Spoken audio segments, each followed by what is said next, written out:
सुप्रभात। मैं सत्यनिष्ठ शपथ लेता हूं कि मैं देश की एकता, अखंडता और सुरक्षा को बनाए रखने हेतु स्वयं को समर्पित करता हूं और इस संदेश को अपने देशवासियों के बीच फैलाने हेतु भी अटल प्रयत्न करूंगा। मैं ये शपथ अपने देश की एकता भावना से लेता हूं, जो सरदार वल्लभ भाई पटेल की दूरदृष्टि और कर्मों से संभव हुआ है।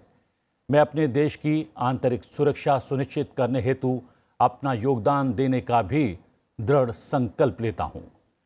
नमस्कार, मैं हूं प्रतिबिंब शर्मा और आप देख रहे हैं देश के पहले गृह मंत्री और उप प्रधानमंत्री सरदार वल्लभ भाई पटेल की जयंती एकता दिवस से जुड़ा विशेष एकता के नायक।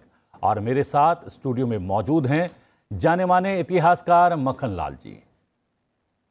उनसे लौह पुरुष वल्लभ भाई पटेल के व्यक्तित्व के बारे में चर्चा करेंगे और एकता दिवस के महत्व को जानेंगे।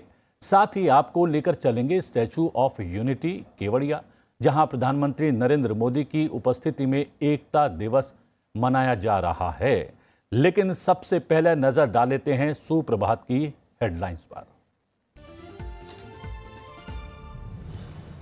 सरदार वल्लभ भाई पटेल की जयंती आज। राष्ट्रपति और उपराष्ट्रपति ने पटेल चौक संसद मार्ग पर अर्पित की पुष्पांजलि। भारतीय लोक प्रशासन संस्थान की 69वीं वार्षिक बैठक में आज शामिल होंगे उपराष्ट्रपति। प्रधानमंत्री नरेंद्र मोदी केवड़िया में स्टैचू ऑफ यूनिटी पर अर्पित करेंगे पुष्पांजलि। 160 करोड़ की कई परियोजनाओं का करेंगे शिलान्यास और उद्घाटन। प्रधानमंत्री ने सरदार पटेल को याद किया, कहा राष्ट्रीय एकता के प्रति उनकी प्रतिबद्धता हमारा मार्गदर्शन करती रहती है। राष्ट्रीय एकता दिवस के अवसर पर आज दिल्ली में एकता दौड़ का कार्यक्रम। केंद्रीय गृह मंत्री अमित शाह ने झंडा दिखाकर की दौड़ की शुरुआत। कहा भारत की एकता और समृद्धता सरदार वल्लभ भाई पटेल जी के जीवन का एकमात्र ध्येय। सोमवार को कर्तव्य पथ पर देश भर से आए कलश यात्रियों ने विशाल अमृत कलश में डाली मिट्टी। प्रधानमंत्री आज मेरी माटी मेरा देश अभियान के समापन कार्यक्रम में होंगे शामिल। रखेंगे अमृत वाटिका की आधारशिला और मेरा युवा भारत संगठन की नींव। युवाओं को मिलेगा राष्ट्र निर्माण में सक्रिय भूमिका निभाने का अवसर।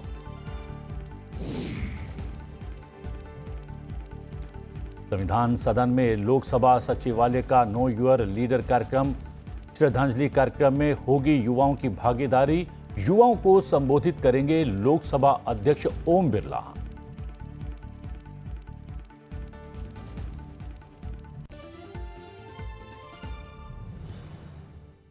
राष्ट्र आज एकता के नायक सरदार वल्लभ भाई पटेल की जयंती एकता दिवस के रूप में मना रहा है और इस अवसर पर राजधानी नई दिल्ली के पटेल चौक संसद मार्ग पर राष्ट्रपति द्रौपदी मुर्मू और उपराष्ट्रपति जगदीप धनखड़ ने सरदार वल्लभ भाई पटेल को पुष्पांजलि अर्पित की।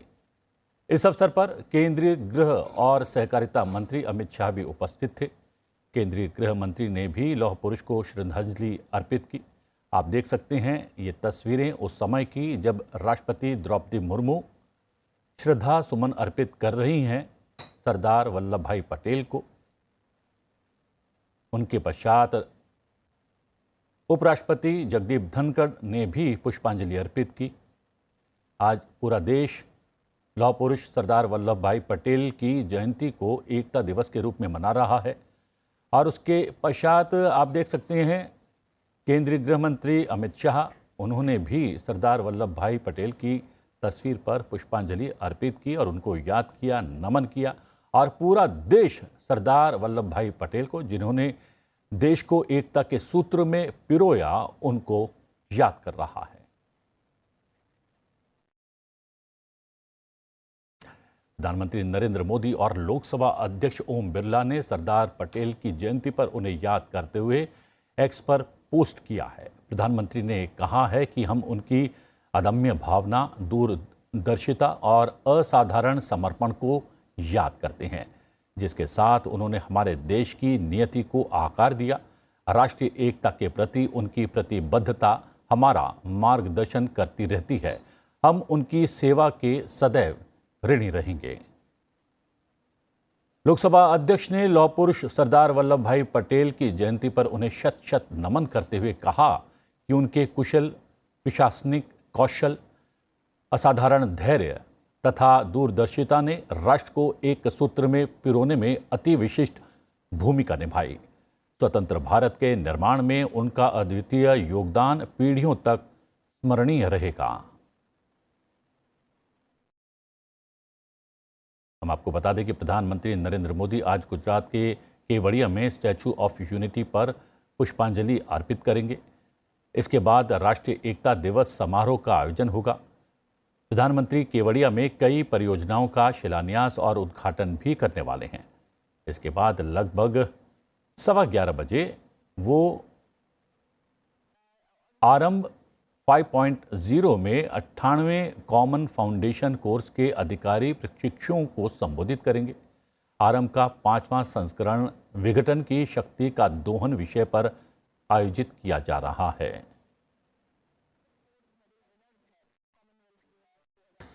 जैसे कि हमने कहा कि मक्खनलाल जी प्रसिद्ध इतिहासकार हमारे साथ मौजूद हैं। 2014 से एकता दिवस मनाए जाने की शुरुआत हुई मक्खनलाल जी, जबकि आज़ादी के पश्चात से ही हमें इस महान विभूति को, जिसने 562 से ज़्यादा रियासतों को एकता के सूत्र में पिरोया और देश को अखंड राष्ट्र के रूप में जो है खड़ा कर दिया, उसको याद करना चाहिए था। उनके हम, जैसा प्रधानमंत्री ने आज अपने पोस्ट में, एक्स पर किए गए पोस्ट संदेश में भी कहा कि हम जो उन्होंने देश के लिए किया उसके जो है आजीवन ऋणी रहेंगे। आजीवन ऋणी रहेंगे, लेकिन जब भी सरदार पटेल को याद करने की बात आती है, एक छोटे से करेक्शन के साथ हमें करना चाहिए जी। आपने कहा कि प्रथम उप प्रधानमंत्री और गृह मंत्री।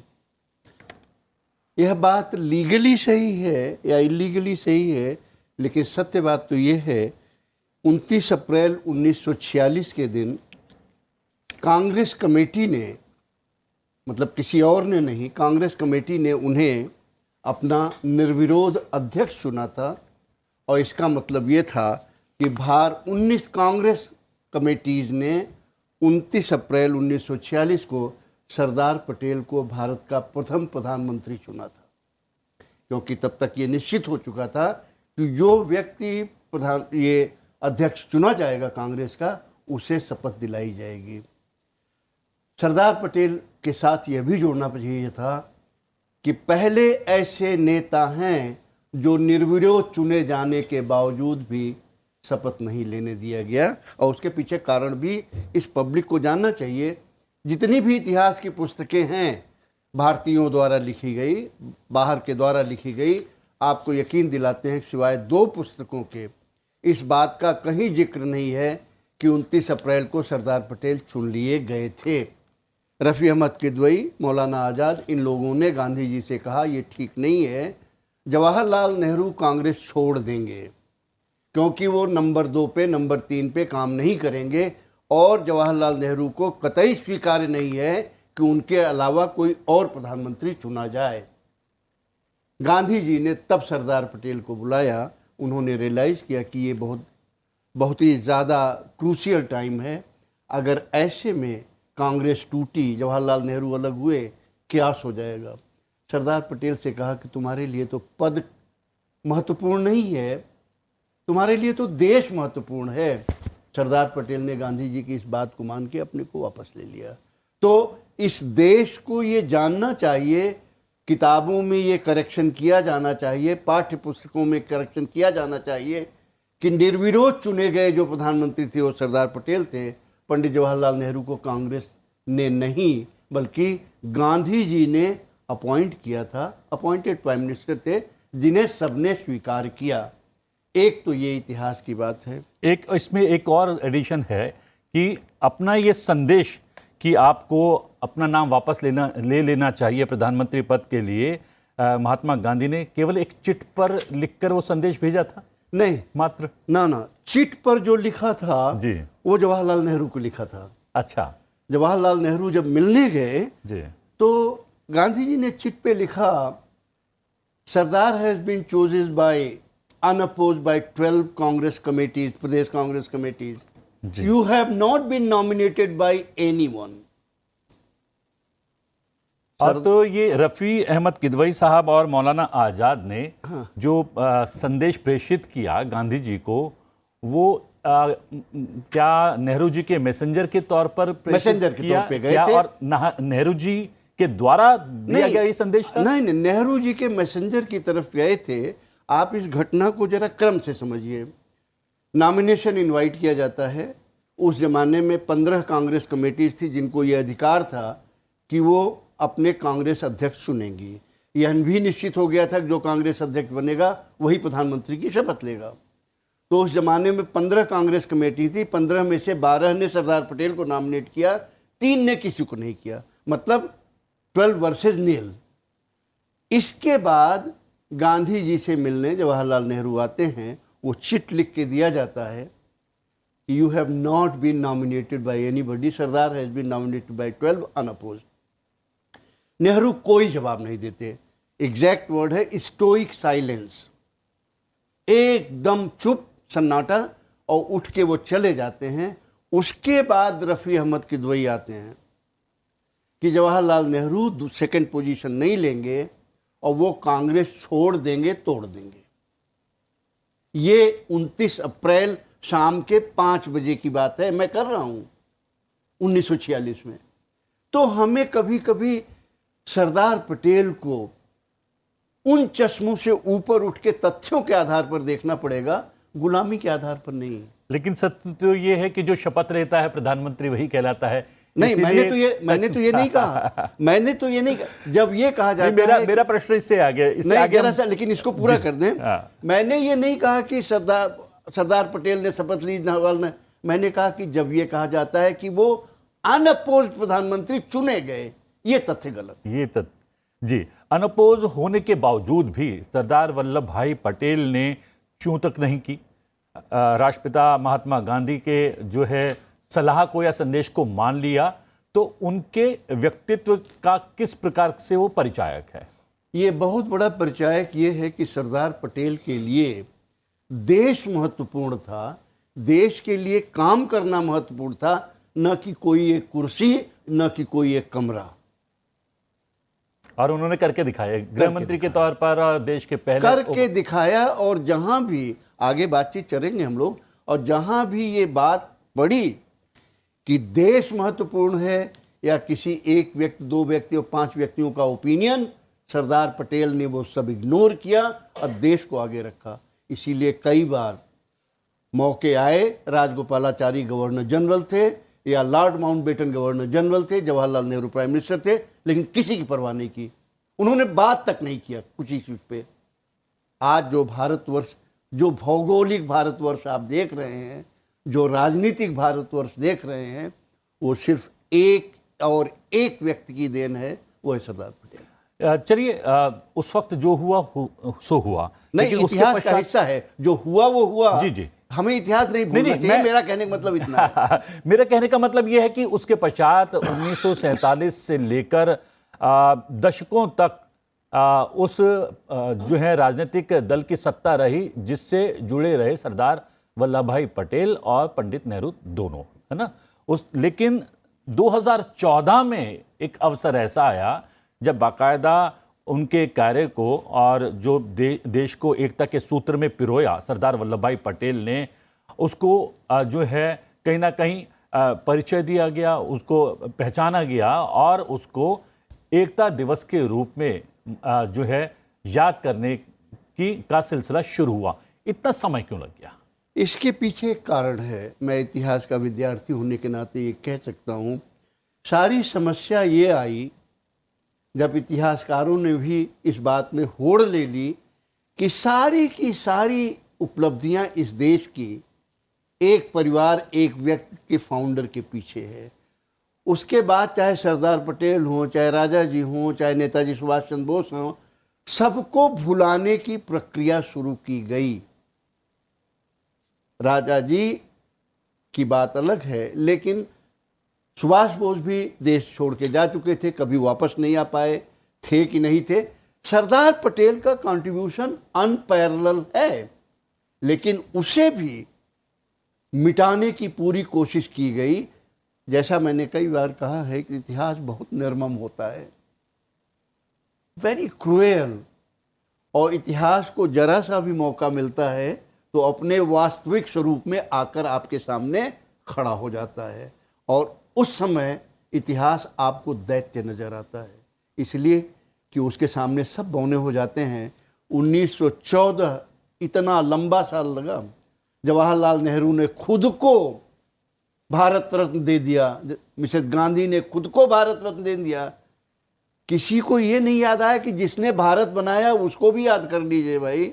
आप भारत के रत्न बन रहे हैं, उस भारत रत्न 563 रियासतें जिसने एक किया, आप उसको नहीं याद कर रहे हैं, कैसे? तो मैंने वही कहा कि आप चाहे जितना कर लीजिए प्रयास, लेकिन जब इतिहास को मौका मिलेगा वो आपके सामने आईना लेके खड़ा हो जाएगा। और सबसे बड़ी बात है कि इतिहास इस बात को भी लगातार याद करता रहेगा कि जिन विषयों से सरदार वल्लभ भाई पटेल को नहीं जोड़ा गया, वहीं पर मामले फंसे, चाहे कश्मीर का मामला हो, चाहे अन्य आपको बताते हैं जी 562-63 रियासतें थीं जब देश आज़ाद हुआ, और अंग्रेज़ों ने बड़ी चाल चली, खेल खूब खेला गया जी।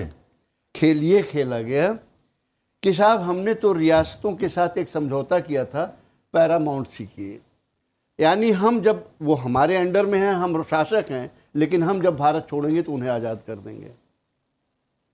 अब आपकी ये समस्या है कि आप उनके साथ मिलाइए या वो अपना अलग राज्य बनाए, स्वतंत्र हैं। 3 ऑप्शन दिए गए, पाकिस्तान बनाया गया, इंडिया बनाया गया, और अगर आप इंडिपेंडेंट रहना चाहते हैं तो ये अंग्रेजों ने दिया। जी। सरदार पटेल की बातचीत में माउंटबेटन से कहा कि नहीं, मुझे 563, उन्होंने कहा if I give you 560 apples in a basket, उनका no, I need 563, not one less. क्या बात। और 3 रियासतें, जूनागढ़, हैदराबाद और कश्मीर। बहुत डिटेल करिस्पॉन्डेंस है, वॉल्यूम 1 सरदार पटेल के 14 वॉल्यूम में करिस्पॉन्डेंस है। वॉल्यूम 1 कश्मीर से डील करता है। Kashmir would have been sorted out had Jawaharlal Nehru not, and Ramaswamy Iyer not interfered. And their interference was solely because of Farooq Abdullah. And solidarity with Farooq Abdullah. Hari Singh never denied that I am not going to sign. All that he wanted is some kind of assurance from interference and harassment by Jawaharlal Nehru. And all this is there, printed. Sardar Patel की चिट्ठियां हैं, जवाहरलाल नेहरू की चिट्ठियां हैं, हरि सिंह की चिट्ठियां हैं। उसके अलावा हैदराबाद भी मुश्किल में पड़ती है। हैदराबाद के लिए सरदार पटेल ने ये कहा कि मैं अपने जिस्म पेट के अंदर एक कैंसर नहीं पाल सकता, और साल भर बीत जाने के बाद भी जब हस्ताक्षर नहीं हो रहे थे, ऑपरेशन पोलो जो प्लान किया गया था, आपको जान के यह ताजुब होगा, Rajagopalachari governor general, Jawaharlal Nehru prime minister, लेकिन इनको सरदार पटेल का प्लान का कुछ पता नहीं था, क्योंकि सरदार पटेल जानते थे कि अगर प्लान बताया गया तो ये दोनों लोग टारपीडो कर देंगे। हैदराबाद में जब आर्मीज एंटर कर जाती हैं, तब सरदार पटेल नेहरू को बताते हैं कि army has already entered, and at what time, morning में 8 बजे कैबिनेट की मीटिंग है, और सरदार पटेल बहुत पोलाइटली बात हो रहा है कि सरदार पटेल क्या करना चाहिए, हैदराबाद में क्या करना, नेहरू का अपना भाषण चल रहा है, नाल अलाइंड और पीस का। सरदार पटेल का तो वो नेहरू जी क्या चाहते थे? नेहरू जी चाहते थे, पता नहीं भगवान जाने वो क्या चाहते थे, वो ये चाहते थे कि सब कुछ अच्छे चलता रहे, मतलब सैनिक कार्रवाई ना करे भारत। No clarity in the mind जी। तो सरदार पटेल ने कैबिनेट मीटिंग का, gentleman you can continue discussing Hyderabad, I need to go back home and to know what is the progress because army has already entered Hyderabad. वो कैबिनेट की meeting में इन्होंने announce किया। जवाहरलाल का entered, I don't know, I have not given permission. Sardar Patel ने बहुत धीरे से कहा, आई डोंट नीड परमिशन, बहुत धीरे से, बस इतना कि जवाहरलाल नेहरू और 1-2 लोग और सुन सके, सब लोग ने, I don't need your permission. क्या बट फॉर हिम जी, this India would not have been India. लेकिन क्या सरदार पटेल ने जैसा कि जो है महाभारत के दौरान शांति संदेश लेके गए थे कौरवों के पास कृष्ण भगवान, वैसे पहले शांति संदेश लेकर गए थे। वो नकारा जाने के बाद उन्होंने जो है एक प्रेशर बिल्ड किया। का शांति संदेश की बातचीत तो मात्र 1 दिन या 2 दिन में ही खत्म हो गई जी। सरदार पटेल ने बातचीत का मार्ग साल भर खुला रखा भाई। अच्छा। आप ये तो जब कृष्ण की बात करते हैं तो आप ये सोचिए कि 15 अगस्त 1947 में पैरामाउंट सी खत्म हो रही थी और जो था संधि पत्र था, विलय पत्र था, उस पर दस्तखत होने थे जी। यहाँ तो अक्टूबर 1947 आ गया, 48 आ गया, साल भर आ गया था। अब तो जब आप कृष्ण के शांति की बात कीजिए तो सरदार पटेल कहीं और आगे चले जाते हैं अपने धैर्य में जी। कृष्ण के लिए जाना जाता है कि धैर्य है जी। उस धैर्य को आप देखिए और इस धैर्य के साथ अपने ही लोगों का अपोजिशन और तमाशे। सरदार पटेल करिस्पॉन्डेंस है नेहरू की, Sardar Patel was so unhappy, इतना ज़्यादा नाखुश थे नेहरू के कि एक बार ये कश्मीर के इशू पर उन्होंने कैबिनेट से रिजाइन कर दिया था। ये लिखा नहीं जाता अखबारों में, फॉर्चुनेटली फाइल में मौजूद है, नेहरू मेमोरियल म्यूजियम में ओरिजिनल फाइल हैं। ओरिजिनल फाइलों के अलावा सरदार पटेल की करिस्पॉन्डेंस की जो 14 वॉल्यूम है, 500-700 पेज की, वॉल्यूम 1 में ये लेटर छपा हुआ है। जैसे ही रिजाइन किया जवाहरलाल नेहरू को पता चल गया और इसके पहले की बात फैले, उन्होंने सरदार पटेल से माफ़ी मांगी और कहा कि नहीं, इस्तीफा मत दीजिए, क्योंकि वो जानते थे कि उनकी अपनी कुर्सी बचना मुश्किल हो जाएगी। अच्छा। जी जी जी। तो सरदार पटेल ने प्रेस नहीं किया, विड्रॉ नहीं किया, फाइल पे वो पड़ा हुआ है, फाइल पे वो आज भी पड़ा हुआ है लेटर रिजिग्नेशन का जी। कि I am very pained with your behaviour, thank you for giving me opportunity to serve with you, I no longer want to serve, please accept my resignation. ये उदात्त चरित्र था। और सबसे बड़ी बात यह है कि आपने धैर्य की बात तो बता दी सरदार पटेल की, लेकिन धैर्य जब उनका जो है लबरेज हो गया, उसके बाद जो सख्ती बरती हैदराबाद के निज़ाम के साथ, हैदराबाद को भारत में विलय को लेकर, वो सख्ती कितनी वही थी जो कुरुक्षेत्र के मैदान में कृष्ण भगवान ने कहा there is no going back, सामने खड़ा है, चलो अब वापस जाने का कोई रास्ता नहीं बचता, तो करो या मरो, गांधी जी ने कहा था ना। तो हैदराबाद में आप अगर घुस गए तो now it is there is no question of any leniency, you have to accept it. नहीं, हैदराबाद के निज़ाम ने ये धमकी दी थी कि भाई अगर आपकी सेना एंटर करती है हैदराबाद रियासत में तो यहाँ के जो हिंदू लोग हैं उनको बख्शा नहीं जाएगा, उनको मार दिया जाएगा। देखिए, ये धमकी की जो चीज़ें थी, आर्मी के एंटर करने के पहले ही हिंदुओं का कत्लेआम शुरू हो गया था, रजाकारों ने किया, और उसके जो लीडर थे, आपकी पब्लिक और आप भी शॉक्ड होंगे कौन था लीडर उसके, क्या नाम है, ये हैदराबाद के असदुद्दीन जो भाई हैं दोनों वैसी, उनके दादा थे। अच्छा। रजाकारों के लीडर वैसी के दादा थे, उन्होंने लीड किया था, और ये कहते हैं कि हमने चूज किया यहाँ रहने के लिए। अरे साहब, आपने तो सारी कोशिश कर ली हिंदुओं को खत्म करने की, और जब कत्लेआम एक स्थिति से ज़्यादा बढ़ गया, नेहरू फिर भी सुनने को तैयार नहीं, तब सरदार पटेल ने कहा कि enough is enough. Sardar Patel ना कि भाई सो फार नो फर्दर, बहुत हो गया। सरदार पटेल के बारे में ये भी कहा जाता है कि जब उन्होंने कहा कि धर्म के आधार पर दो जो है राष्ट्र बन ही गए हैं, तो जो है उधर के लोग सब लोग इधर आ जाएं और इधर के लोग सब उधर चले जाएं।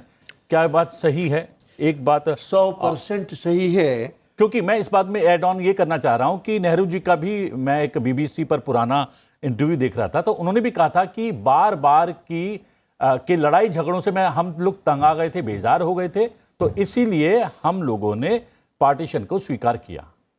लेकिन फर्क है जी, नेहरू जी ने कहा कि हमने पार्टीशन स्वीकार किया, लेकिन सरदार पटेल को जो बदनाम किया गया जी। वो ये किया गया कि पूरी पॉपुलेशन का एक्सचेंज हो जाए। नेहरू ने कभी नहीं कहा, अच्छा, नेवर। लेकिन सरदार पटेल अकेले नहीं थे। अंबेडकर ने कहा था कि अगर धर्म के आधार पर दो देश बन रहे हैं तो कोई वजह नहीं है कि टोटल पॉपुलेशन का एक्सचेंज ना हो। अंबेडकर ने 1942 में अपनी किताब लिखी थी और उसमें पाकिस्तान, क्रिएशन ऑफ पाकिस्तान में उसमें लिखा है। सरदार पटेल ने तो 1947 में किया, लेकिन बदनाम करने के लिए कोई तो रास्ता चाहिए था। And Nehru was a past master in that. I consider him one of the most consummate politician this country has produced. आप जरा एक चीज देखिए, आज का दिन तो नहीं है लेकिन एक लाइन में कह दें, 1947 में आज़ाद हुए हैं। बाय 1957 नेहरू के कैबिनेट में कोई ऐसा मंत्री नहीं था जो आज़ादी के फ्रंट लाइन पे, आज़ादी की लड़ाई के फ्रंट लाइन में रहा हो। या तो लोग छोड़ गए या मर गए, चाहे जवाहरलाल नेहरू हो, चाहे कम्युनिस्ट हो, चाहे राजा जी हो, इन लोगों ने छोड़ दिया, चाहे ये अपने अंबेडकर हो। Nehru was, he always wanted to be uncrowned king and did everything for that at the cost of nation. जी, चलिए फिर एक समय ऐसा आया कि राष्ट्र को याद दिलाया गया कि सरदार वल्लभ भाई पटेल ने किस तरीके से इस राष्ट्र को एकता के सूत्र में पिरोया, और 2014 से प्रधानमंत्री मोदी ने घोषणा की और सरदार वल्लभ भाई पटेल की जयंती को राष्ट्रीय एकता दिवस के रूप में मनाया जाना शुरू हुआ।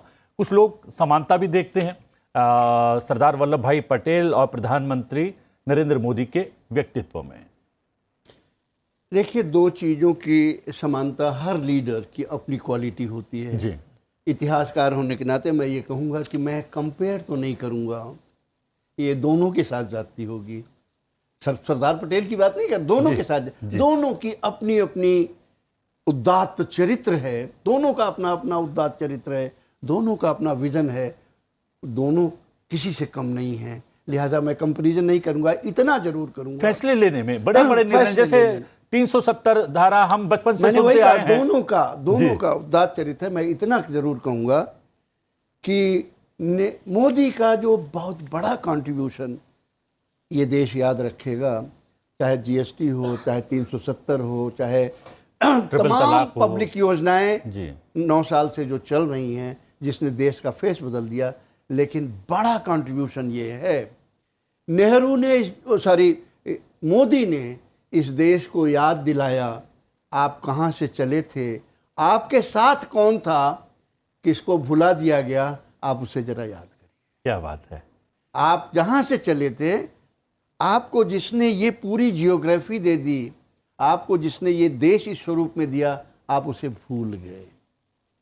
वो बहुत बड़ा कंट्रीब्यूशन था।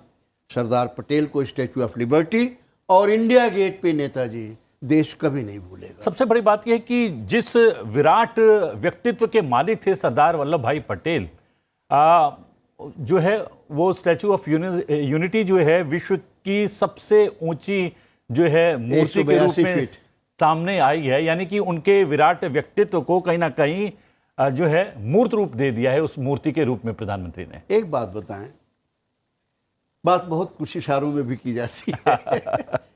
उदात्त वो विराट स्वरूप है। उदात्त चरित्र नाम की भी कोई चीज होती है।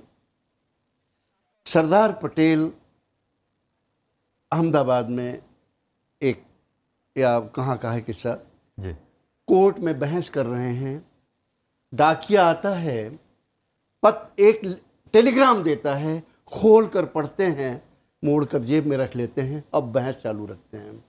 मुकदमे का फैसला हो जाता है, मुकदमे जीत जाते हैं। उसके बाद कार्यवाही बंद होने के बाद जज ने पूछा क्या था वो कागज, क्या था? उनका कुछ नहीं, मेरी पत्नी का देहांत हो गया। बंबई में वो थी। रोंगटे खड़े कर देते हैं ऐसे। जज ने जो बात कही कि is this man of made of steel, no effect. उनका mister Patel, you could have asked for the another date. Patel, आप दूसरी डेट मांगते। उन्होंने कहा नहीं, वो तो जा चुकी हैं। अगर मैं दूसरी डेट मांगता तो मेरे मुवक्किल का नुकसान होता, उसे दोबारा आना पड़ता, दोबारा फीस देनी पड़ती, दोबारा रहना पड़ता। मैं नहीं चाहता था उसका नुकसान हो। ये बात है ये बात है 1909 की। 1909 और 1950, 33 साल की उम्र में बुजुर्ग हुए थे, 75 साल की उम्र में मित्र हुई। आप क्या सोच सकते हैं किसी का इतना उदात्त चरित्र हो कि 33 वर्ष में जो विधुर हो जाए, 75 वर्ष तक चरित्र पर दाग न लगे। यहाँ तो तमाम ना साहब, उनका व्यक्तिगत जीवन से हमको क्या लेना देना। अरे हमको लेना देना है। जब आप कहते हैं कि ये फॉलो कीजिए, ये फॉलो कीजिए, तो कह दीजिए ये भी फॉलो कीजिए। जब सार्वजनिक जीवन में आप होते हैं और ऊंचे पद पर आसीन होते हैं, तब आप एक व्यक्ति नहीं होते, आपकी अपनी पर्सनल लाइफ नहीं होती, आप एक सिंबल होते हैं देश का। होते हैं। और सिंबल आदमी फॉलो करता है, चाहे झंडा हो, चाहे प्रधानमंत्री का व्यक्तित्व हो, चाहे उनका चरित्र हो, वो फॉलो करता है। तो झंडा से आप ये नहीं कह सकते कि हम चोरी करेंगे, आप झंडा फॉलो कीजिए, ये नहीं हो सकता। तो स्टैच्यू ऑफ यूनिटी भी क्या आपको लगता है कि एकता का ऐसा सिंबल है जिसका संदेश, एकता का संदेश केवल भारत की सीमाओं के भीतर ही नहीं, सीमाओं के इतर भी कहीं ना कहीं पहुंच रहा है? स्टैच्यू ऑफ लिबर्टी बहुत पहले बन जानी थी, लेकिन unity, sorry, statue of unity बहुत पहले बन जानी थी, लेकिन भाग्य भी कुछ निर्धारित किया जाता है भगवान द्वारा। कौन करेगा वो भी वहीं से करके आता है। तो ये मोदी के भाग्य में था कि इसे करना। सबसे ऊंची स्टैच्यू ऑफ यूनिटी है, इसका मतलब है कि पूरी दुनिया को दिखाई देती है। उससे छोटी तो नहीं है, दुनिया की सबसे ऊंची है, तो सबको दिखाई देगी। This is the unity. और इसका एक मैसेज ये भी होता है, आज जो बात करते हैं भारत तेरे टुकड़े होंगे, ये स्टैच्यू ऑफ यूनिटी देखकर ऐसे नारों को कुचल देना चाहिए। हमारा असली श्रद्धांजलि सरदार पटेल को तभी होगी जब इस तरह की बात करने वाले लोग भारत तेरे टुकड़े होंगे। क्या सरदार पटेल ने, क्या देश ने इसीलिए यूनिटी बनाई थी, टुकड़े होंगे? इस मानसिकता को हमें ख़त्म कर देना है। स्टैच्यू ऑफ यूनिटी की तो हम बात कर रहे हैं। हम ये भी बता दें कि इस अवसर पर, यानी कि वल्लभ भाई पटेल की जयंती के अवसर पर राष्ट्रीय एकता को और मजबूत करने के लिए रन फॉर यूनिटी भी प्रधानमंत्री के द्वारा शुरू की गई। और राष्ट्रीय एकता दिवस के अवसर पर नई दिल्ली में आज एकता दौड़ का आयोजन किया गया। केंद्रीय गृह मंत्री अमित शाह ने झंडी दिखाकर एकता दौड़ की शुरुआत करवाई। साथ ही साथ कार्यक्रम को संबोधित करते हुए केंद्रीय गृह मंत्री अमित शाह ने कहा, भारत की एकता और समृद्धता सरदार वल्लभ भाई पटेल जी के जीवन का एकमात्र ध्येय था। उन्होंने अपनी चट्टान जैसी दृढ़ इच्छा शक्ति, राजनीतिक विद्वता और कठोर परिश्रम से 563 से अधिक रियासतों में बटे भारत को एक संगठित राष्ट्र को बनाने में काम किया। गृह मंत्री अमित शाह ने कहा कि इतने विशाल देश को एकजुट करने में सरदार पटेल का अविस्मरणीय योगदान था। अगर वो नहीं होते तो हम में से कोई भी यहाँ नहीं होता। पूरा देश 2014 से इस दिन को एकता दिन के रूप में मनाता है। हम सब जानते हैं, आजादी के बाद अंग्रेज इस देश को खंड खंड होने के लिए छोड़कर गए थे। उस वक्त 550 से ज्यादा रियासतों को कुछ ही दिनों में एकता के धागे में पिरोकर भारत माता का अभी का मानचित्र बनाने का काम, ये विराट काम हमारे लौह पुरुष सरदार वल्लभ भाई पटेल ने किया था। सरदार न होते तो शायद भारत माता का आज का मानचित्र हम सबके सामने न होता। उन्हीं की दृढ़ निश्चयता, उन्हीं की राष्ट्र के प्रति कर्तव्य परायणता और उन्हीं के लोहे जैसे इरादों का परिणाम है कि आज भारत 75 साल की आजादी के बाद दुनिया के सामने सम्मान के साथ खड़ा है।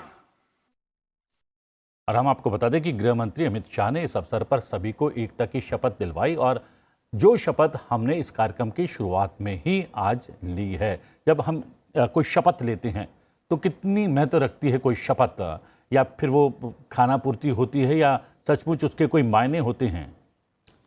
ये शपथ है। आप शपथ जब लेते हैं तो मेरे ख्याल से दुनिया को दिखाने के लिए नहीं लेते, आप ईश्वर को साक्षी मान के, अपनी आत्मा को साक्षी मान के शपथ लेते हैं।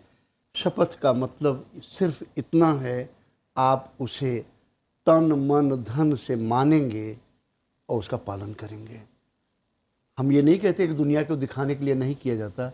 वास्तविकता ये है, शपथ शब्द भारतीय परंपरा का वो चारित्रिक हिस्सा है कि हम कुछ भी नहीं मानते तो अपनी आत्मा और ईश्वर को मानकर जो कह रहे हैं वो मानेंगे। कोर्ट में भी आप जब शपथ लेके बात कहते हैं तो आपकी बात को कोई, कम से कम कोर्ट ये मान के चलती है आप सही कह रहे हैं, क्योंकि आप शपथ लेके कह रहे हैं। तो शपथ का वो है चेहरा जो आपको मॉरली, दुनिया के दिखावे के लिए नहीं, किसी फोर्स द्वारा नहीं, आत्मिक शब्द, आध्यात्मिक शब्द, चारित्रिक शब्द से आपको मानने को मजबूर करती है, किसी फोर्स से नहीं। लेकिन हमने देखा कि जब भी प्रधानमंत्री नरेंद्र मोदी कोई शपथ दिलवाते हैं, संकल्प दिलवाते हैं, तो पूरा देश भर के नागरिक उसको हाथों हाथ लेते हैं और जैसा चाहते हैं प्रधानमंत्री नरेंद्र मोदी ऐसा करने लगते हैं। तो क्या आपको लगता है कि एकता दिवस मनाने के बाद भारत के लोगों के विचार में थोड़ा परिवर्तन आया है? एकता को लेकर, राष्ट्र की एकता को लेकर विशेष रूप से संजीदगी बढ़ी है राष्ट्र के लोगों में? देखिए, जो एकता दिवस मनता है, उससे भावना बदली या नहीं बदली, ये सेकंड स्टेज पे हम आएंगे। जी। देशवासियों की मानसिकता कैसे बदलती है, वो कैसे अपने लीडर को मानते हैं, ये तभी संभव है जब उन्हें अपने नेता के ऊपर विश्वास हो। अगर नेता के ऊपर विश्वास नहीं है तो उसके नारे भी खोखले हैं, शपथ भी खोखली है, सारी चीज़ें खोखली हैं। तो नरेंद्र मोदी पहली बार कम से कम 1960 तो नहीं कहूँगा मैं, 1967 से 66-67 से लेके आज तक हाई स्कूल पढ़ रहा था जी। अंग्रेजी का अखबार गांव में आता था पढ़ने के लिए हम लोगों के लिए। जी, सीधा हम लेकर चलते हैं आपको लखनऊ, जहां पर उत्तर प्रदेश के मुख्यमंत्री एकता दिवस पर अपनी बात कह रहे हैं।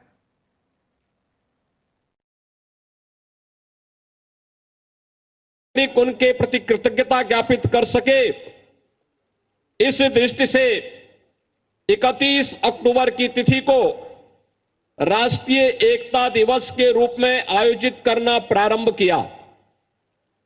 इस अवसर पर रन फॉर यूनिटी, इस एकता दौड़ के माध्यम से पूरे देश के नागरिक जाति, मत, मजहब, क्षेत्र, भाषा भूल करके एक साथ राष्ट्रीय एकता के प्रति, सरदार वल्लभ भाई पटेल जी के प्रति कृतज्ञता ज्ञापित करते हुए इस एकता दौड़ में शामिल होते हैं।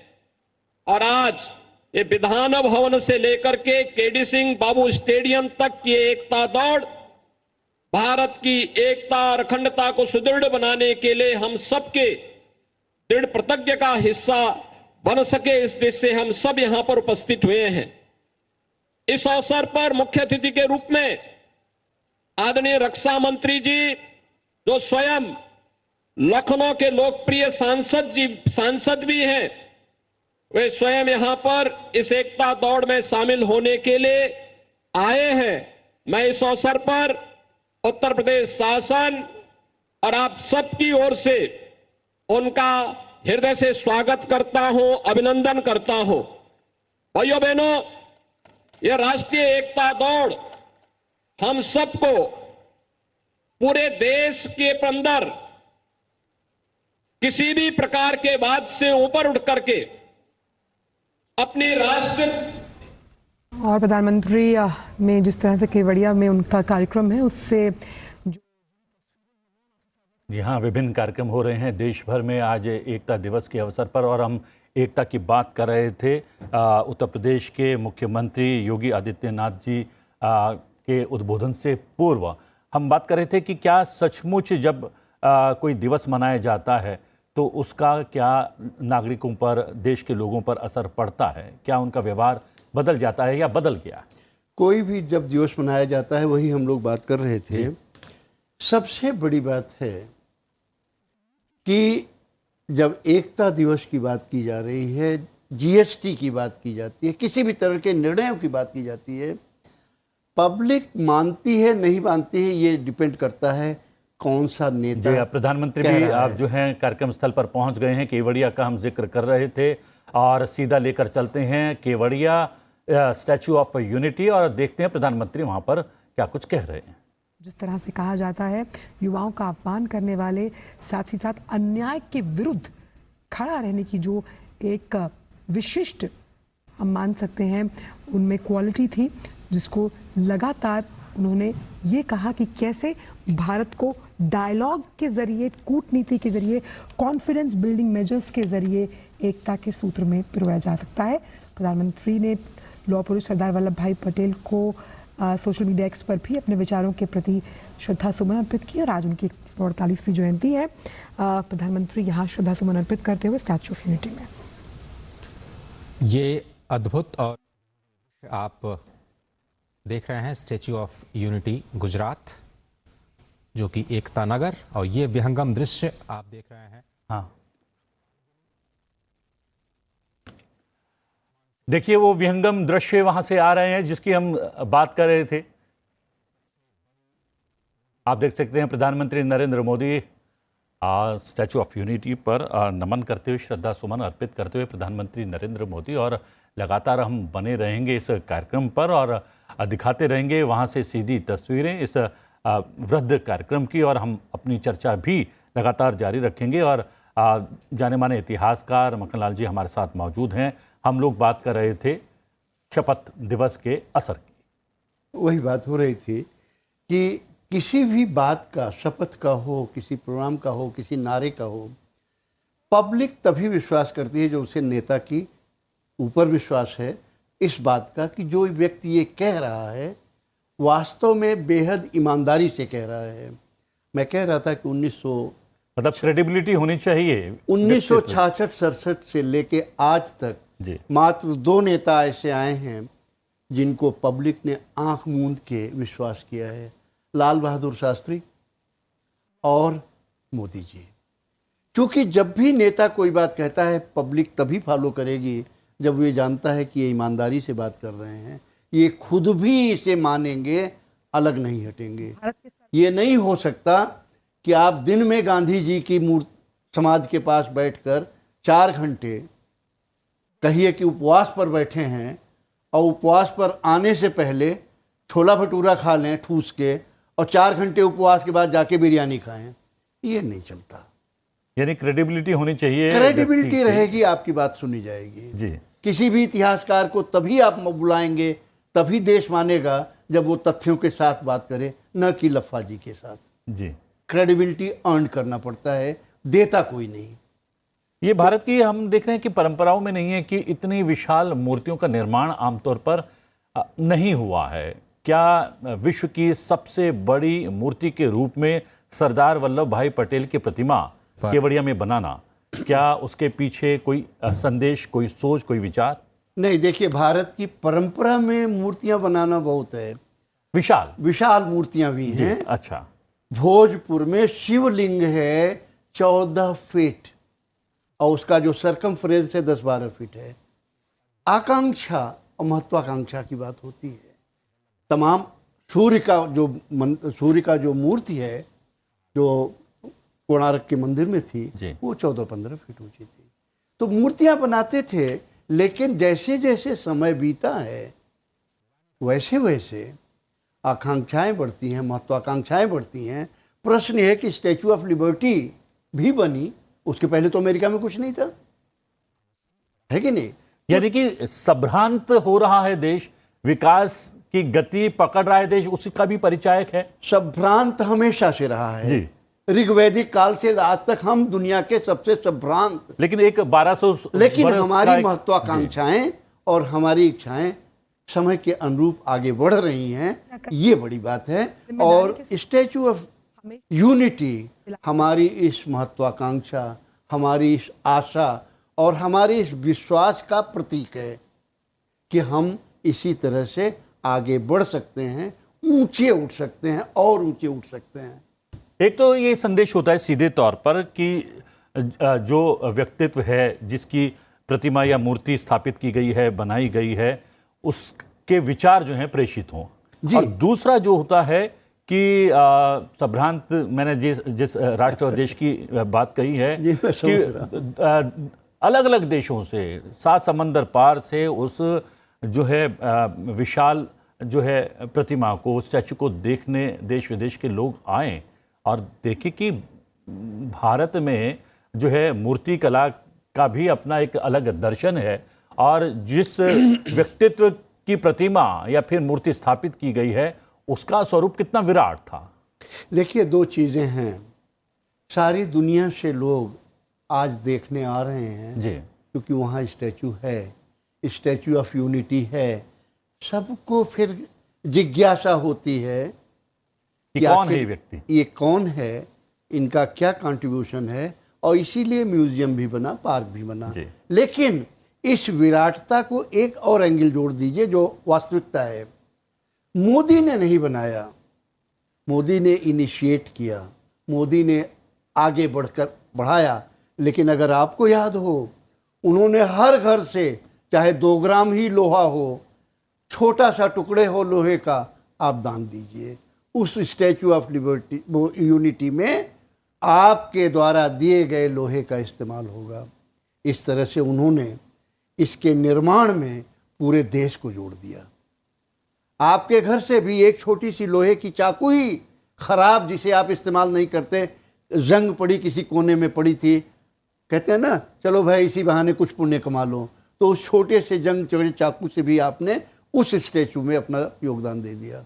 इसको विजन कहते हैं कि कैसे छोटे से छोटे स्तर पर कतार के छोर के अंत में खड़े व्यक्ति का भी कंट्रीब्यूशन हो सकता है। ये विजन होता है कि कतार के अंत में खड़े व्यक्ति सिर्फ आपसे अपेक्षा ही नहीं करता, वो आपको देता भी है। जी हाँ, सीधा लेकर चलते हैं केवड़िया। प्रधानमंत्री नरेंद्र मोदी आपको नजर आ रहे हैं।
शुरुआत होने जा रही है।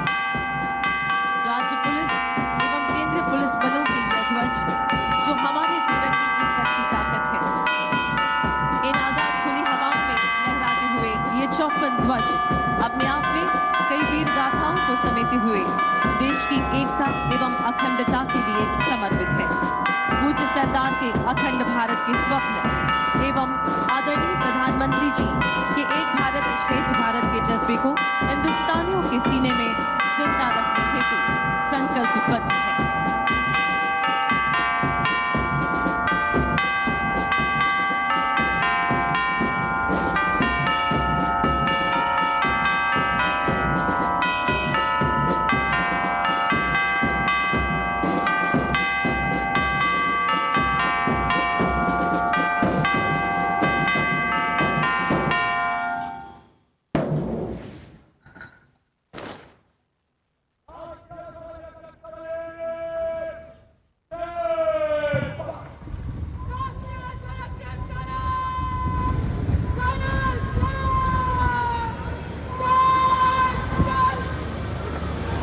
अब मां भारती की जाबाज बेटियां राष्ट्रध्वज रक्षा टोली के रूप में टोली की कमान लेकर आ रही हैं असिस्टेंट कमांडेंट अमनदीप कौर।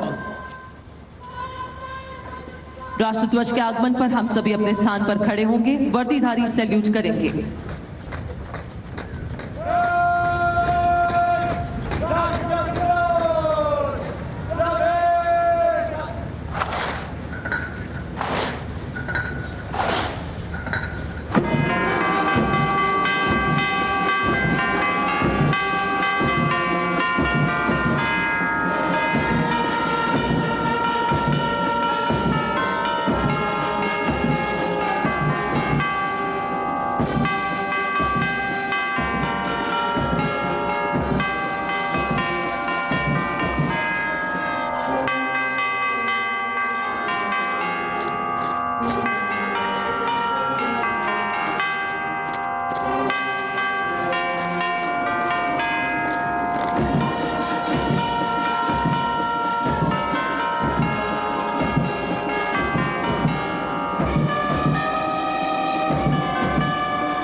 लोह पुरुष पूज्य सरदार के दृढ़ निश्चय, कर्मठ व्यक्तित्व की बदौलत हमें अखंड भारत एक राष्ट्र के रूप में प्राप्त हुआ।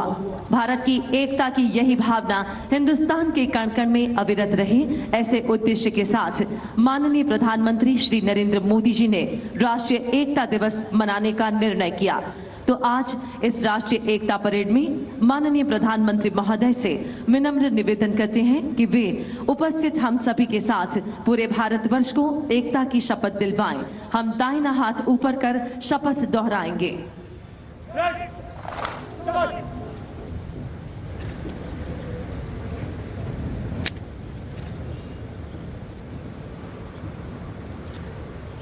मैं सत्यनिष्ठा से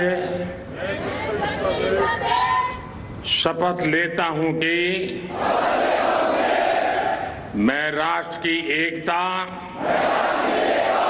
अखंडता और सुरक्षा को बनाए रखने के लिए स्वयं को समर्पित करूंगा और अपने देशवासियों के बीच यह संदेश फैलाने का भी भरसक प्रयत्न करूंगा। मैं यह शपथ अपने देश की एकता की भावना से ले रहा हूं, जिसे सरदार वल्लभ भाई पटेल की दूरदर्शिता एवं कार्यों द्वारा संभव बनाया जा सका। मैं अपने देश की आंतरिक सुरक्षा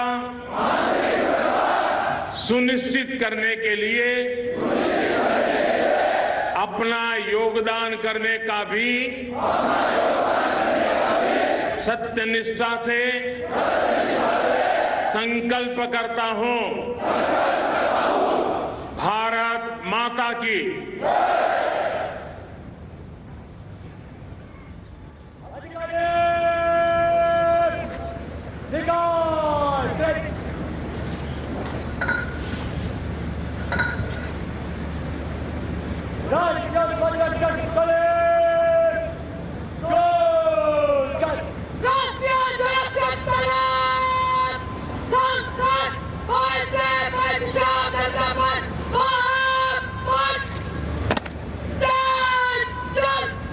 राष्ट्रध्वज के सम्मान में हम अपने स्थान पर खड़े होंगे, वर्दीधारी सैल्यूट करेंगे।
तानाशाही देश की आंतरिक सुरक्षा को सुदृढ़ बनाने के संकल्प के साथ अपने कर्तव्यों का निर्वाह किया। इन ध्वजों के प्रति हर पुलिस बल की प्रतिबद्धता रहे कर्तव्य पथ पर आगे बढ़ने की प्रेरणा देती रहती है। बलिदान, शौर्य एवं पराक्रम की कहानी कहते भारतीय पुलिस दल के यह ध्वज जो इस परेड में सबसे पहले दस्ती का स्थान लेते हुए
वीरता, शौर्य, पराक्रम एवं जनसेवा की अनूठी मिसाल कायम करने वाले भारतीय पुलिस बलों के जवान अब राष्ट्रीय एकता दिवस 2023 की परेड का आगाज करने जा रहे हैं, जिसका नेतृत्व करेंगे 2020 की बैच के आईपीएस श्री कोरुकुंडा सिद्धार्थ।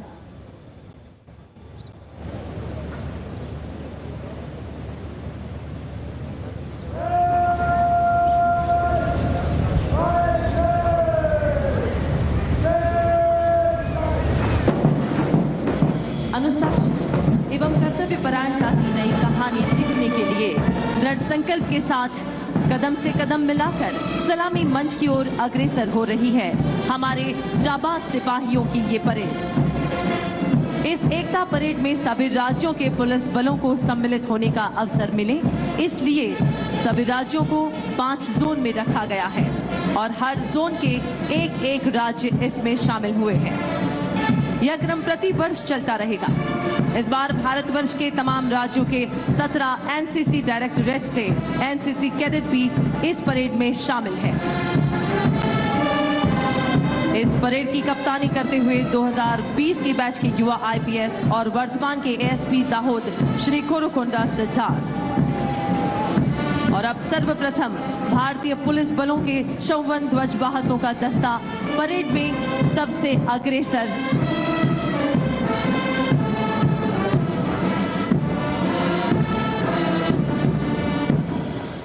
इस 54 ध्वजवाहकों के दस्ते की कमान संभालते हुए बीएसएफ के युवा अधिकारी श्री गुरप्रताप सिंह रंधावा, असिस्टेंट कमांडेंट।